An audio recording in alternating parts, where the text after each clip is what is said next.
Коми с рабочей поездкой прибыл полномочный представитель президента России в Северо-Западном округе Александр Беглов. Цель поездки, как сообщается, мониторинг исполнения поручений президента России, реализации майских указов, а также инициатив, затрагивающих стратегически важные сферы жизни населения. В программе пребывания объекты социальной сферы в Воркуте и Ухте, встреча со студентами УГТУ, а сразу по прилету в Заполярье Беглов вместе с главой республики посетил мемориал памяти шахтеров и горных спасателей. Он обустроен возле шахты «Северная», где 2 года назад погибли 36 человек.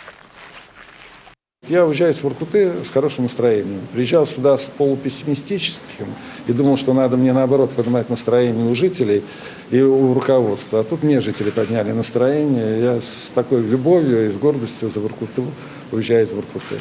А основная цель поездки – это, конечно, мониторинг выполнения указов и поручений майских президента Российской Федерации, инспекции, посмотреть, как здесь все на самом деле есть. У нас есть ряд вопросов, которые мы сегодня решаем на федеральном уровне. Это присвоение городу Воркуте, как моногороду, определенного статуса, территории опережающего развития. Здесь, конечно, мы с Александром Дмитриевичем обсуждали эту тему. Я просил его поддержки в решении вопросов, в том числе и в правительстве Российской Федерации. Мы подготовили соответствующую заявку. Есть уже у нас первые шаги. Мы обучили команду. Команда прошла аттестацию, она получила высокую оценку.